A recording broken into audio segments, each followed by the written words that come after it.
दही है।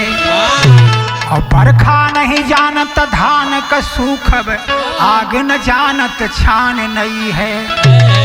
हिजड़ा नहीं जानत कामिन के सुख, पहिरा नहीं जानत तान सही है। ओछिक प्रीत कहाँ लो कहो भाई, बालुक भीत नहीं निवही है। हमें अनारी जान के, हमें अनारी जान के लजिया रखिया है मुरारी। हमें अनारी जान के लजिया रखिया है मुरारी, हमें अनारी जान के। लजिया रखिया है मुरारी, हमें अनारी जान के। ओ लजिया रखिया है मुरारी, हमें अनारी जान के।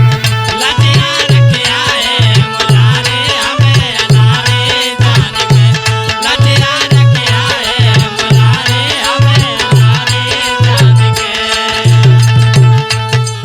अंतर्जामी आप हो दाता, दोनों कुल के स्वामी। दोनों कुल के स्वामी हो दाता, दोनों कुल के स्वामी।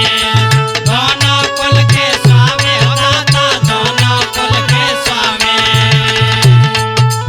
हमारा यौगुण देखबा जो, हमारा यौगुण देखबा जो, तोरी होई बदनामी। पड़ी लपैया तोहरी पैया, हमें अनारी जान के। परी लपैया तोहरी पैया, हमें अनारी जान के। परी लपैया तोहरी पैया, हमें अनारी जान के। ओ लजिया रखिया है मुरारी, हमें अनारी जान के। लजिया रखिया हो मुरारी, हमें अनारी जान के। लजिया रखिया हो मुरारी, हमें अनारी जान के।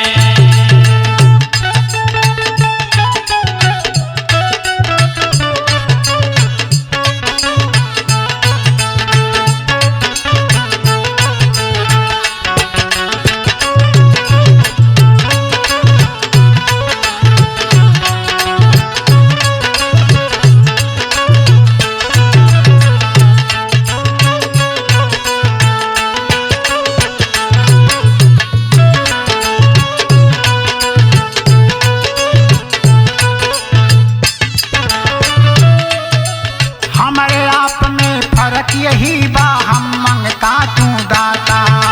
हम मंगता तो दाता है दाता, हम मंगता तो दाता। हम मंगता तो दाता है दाता, हम मंगता तो दाता। सारी दुनिया मांग मांग के, सारी दुनिया मांग मांग के आप पैसे बा खाता। कई के तोहरी सेवादारी, हमें अनारी जान के। कई के तोहरी सेवादारी, हमें अनारी जान के। कई के तोहरी सेवादारी, हमें अनारी जान के। हमें अनारी जान के, हमें अनारी जान के।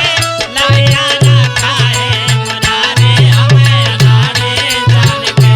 लजिया रखा है मुरारी, हमें अनारी जान के। हम अनजान ज्ञान ना हमरे, ना मांगन के ढंग बा। ना मांगन के ढंग बा, हमारे ना मांगन के ढंग बा। ना मांगन के ढंग बा, हमारे ना मांगन के ढंग बा। हम अनजान ज्ञान ना हमरे, ना मांगन के ढंग बा। ना मांगन के ढंग बा, हमारे ना मांगन के ढंग बा। ना मांगन के ढंग बा, हमारे ना मांगन के ढंग बा। कौने मुख से करी बड़ाई, जो हमरे अंग संग बा। कौने मुख से करी बड़ाई, जो हमरे अंग संग बा। रतिया दिनवा तो है निहारी, हमें अनारी जान के। रतिया दिनवा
सिरताज। भक्तों के सिरताज हो, भक्तों के सिरताज, भक्तों के सिरताज हो, भक्तों के सिरताज। दया करो हे नाथ जगतपति भक्तों के सिरताज। भक्तों के सिरताज हो, भक्तों के सिरताज, भक्तों के सिरताज हो, भक्तों के सिरताज।